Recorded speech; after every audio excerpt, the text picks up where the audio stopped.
What part of Barack Obama's life gave him the authority to tell black men how to act black in America? That's what I'm asking you. What part of his life? Was it Hawaii? Was it Indonesia? Was it Alexandra McNear? At what point did suddenly, like, Barry Soetoro become the person who gets to tell black men how to act in America? Because that's exactly what he's doing now. That's exactly what he has been doing. Is just because, like, once you do a photo op with Jay-Z or Diddy, suddenly, like, you're just, like, handed an award and gone, okay, now you're black. Now everybody in the black community has to listen to you. As Senator Barack Obama has made his run for president, some have questioned his background, particularly the 4 years he spent as a child in Indonesia.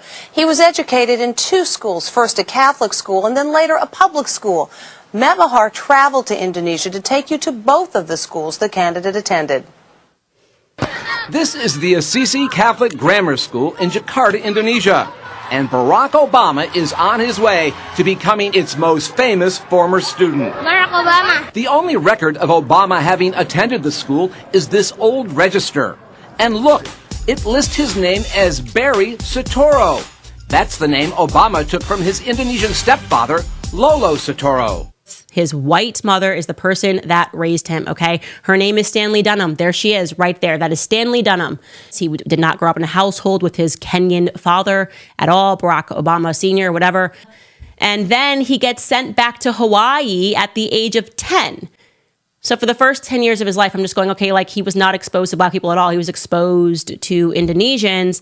And then he gets sent to Hawaii to get raised by his exceedingly white grandparents. Here's a picture of his grandparents. And in case you didn't know this, he was extraordinarily wealthy. You probably could figure that out by all this moving around. That's why while he was in Hawaii, he was enrolled in a private school. He attended the Punahou School, where tuition is for grades K through 12.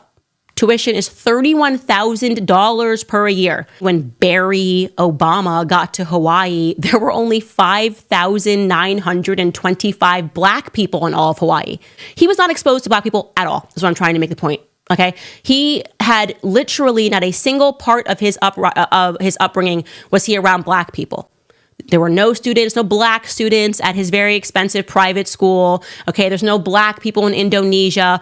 He goes to Occidental College in Occidental University or college, whatever it is, in California for 2 years, where he roomed with a white guy for the first year, white guy with blonde hair. He's written about it for his freshman year, and then moved to live off campus in his sophomore year with a Pakistani for 1 year. His dorm mates have described him as doing a mean Mick Jagger impression. Literally, I know I've heard the name Mick Jagger, but I had no idea that he was the lead singer of the Rolling Stones until today. I was today years old when I learned that. I'm just saying, I understand, like, people grew up in a household, they listen to rock and roll. I didn't grow up in that household. MJ was not Mick Jagger for us, it was Michael Jackson. The whole reason we're doing this series is because somebody came for the Jacksons. That's the kind of household I grew up in. So then Barry Obama met and dated a woman in his sophomore year. Her name was Alexandra McNear. You might remember she's the one that released the letters that Barry wrote to her where he talked about his homosexual feelings. Like, he says, like, he makes loves to men in his mind. And so he had, like, homosexual inklings.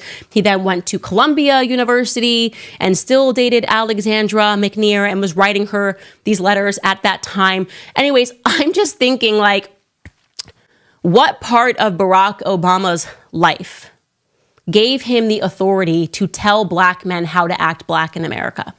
That's what I'm asking you. What part of his life? Was it Hawaii? Was it Indonesia? Was it Alexandra McNear? At what point did suddenly, like, Barry Soetoro become the person who gets to tell black men how to act in America? Because that's exactly what he's doing now. That's exactly what he has been doing. Is just because, like, once you do a photo op with Jay-Z or Diddy, suddenly, like, you're just, like, handed an award and gone, okay, now you're black. Now everybody in the black community has to listen to you. Because that's what it seems like. His history and his background is equally as shady as Kamala Harris's, if we are being frank. And they're bringing him out to essentially whip black Americans into shape because, oh, they gave him the black card. So now black people better just listen to Barack Obama. So here he is suddenly lamenting the fact that black men just aren't energetic enough for Kamala Harris. Take a listen. Is that we have not yet seen the same kinds of energy and turnout in all quarters of our neighborhoods and communities as we saw when I was running. Now,